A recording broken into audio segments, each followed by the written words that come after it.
He proposed to his girlfriend 2 days before her 31st birthday, and on her birthday, he reported to the authorities that he found her body unresponsive at the hotel that they were staying at in Tanzania. Let's talk about the story of Ashlee Jenae, because I'm not going to lie, something about the situation feels deeply unsettling. This is a woman who was living her soft life, traveling, in love. Everything looks beautiful on the outside, and then suddenly she's gone. He proposed to his girlfriend 2 days before her 31st birthday, and on her birthday, he reported to the authorities that he found her body unresponsive at the hotel that they were staying at in Tanzania. So 31-year-old Ashlee Jenae met John McCann 2 years ago. They started dating. They went on vacation in Tanzania, Africa. He proposed to her 2 days before her birthday, and then she put up an IG post, and in that post she said that it was the happiest moment of her entire life, which is part of the reasons why people are saying what he claimed happened in that hotel room doesn't make any sense. John McCain notified the authorities and told him that when he walked into the hotel room, he saw Ashlee hanging from the ceiling and that she did it to herself. Once the family heard of this story, they started to push back, and they said that they do not think that Ashlee would do that to herself, and they believe that he has something to do with it. To my knowledge, as I'm making this video, John McCann was taken into custody by the authorities. He was questioned, released, and has not been charged with anything as of yet. Let me just start off by saying justice for Ashlee Jenae.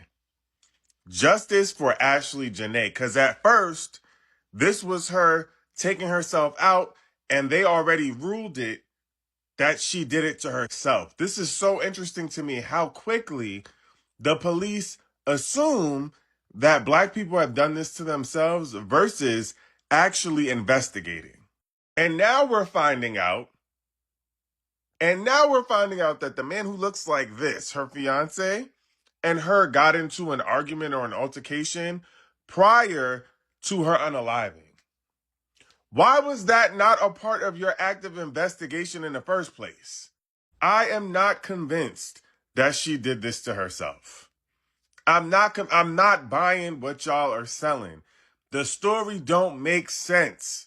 The point that matters is that this girl was harmed. They had a fight in that hotel room, and it got so bad that they were separated. Now, first of all, it's either you're going to arrest both of them or arrest the aggressor, which I'm pretty sure was the man. You don't just separate them and put them in two different hotel rooms if the tensions were that high. Let me tell you, when it comes to police and protecting our women, it's non-existent, especially in Africa.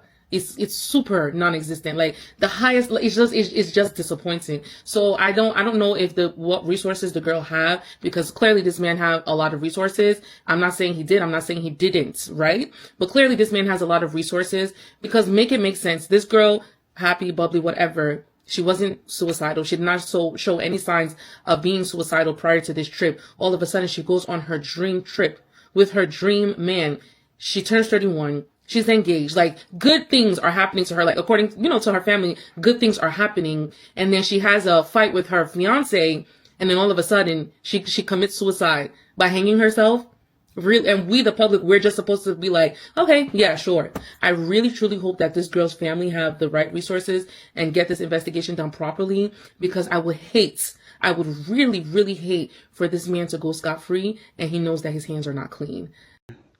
Now, from what's been reported, she was on a trip with her fiancé, celebrating her birthday and their engagement, and then just days later, she was found dead.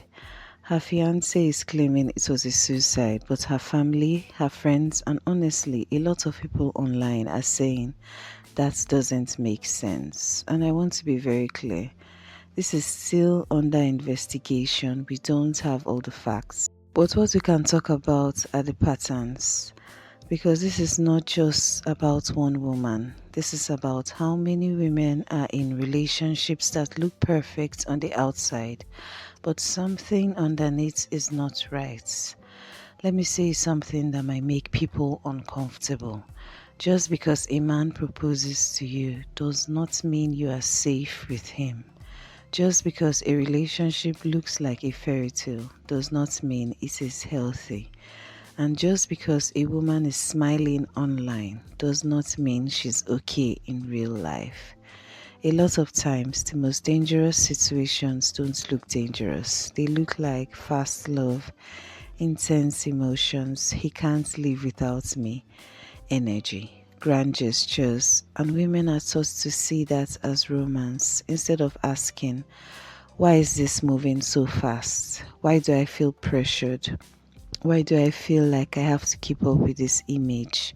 And this is the part that really hits, because she represented the soft life, peace, love, travel, beauty. But this situation is a reminder that aesthetic is not safety, engagement is not protection, love is not always what it looks like, and that is why so many women are reacting the way they are. It's not just about this case, it's about a deeper fear. How well do you really know the person you're with? Again, I'm not here to accuse anyone, I'm not here to jump to conclusions, but I'm here to say women need to start trusting their instincts more, because when something feels off, it usually is. This story is still unfolding. But if there's one thing to take away from this, don't let the idea of love blind you from reality, because sometimes the most dangerous situations come wrapped in the most beautiful packages. Thank you for watching. See you in the next one.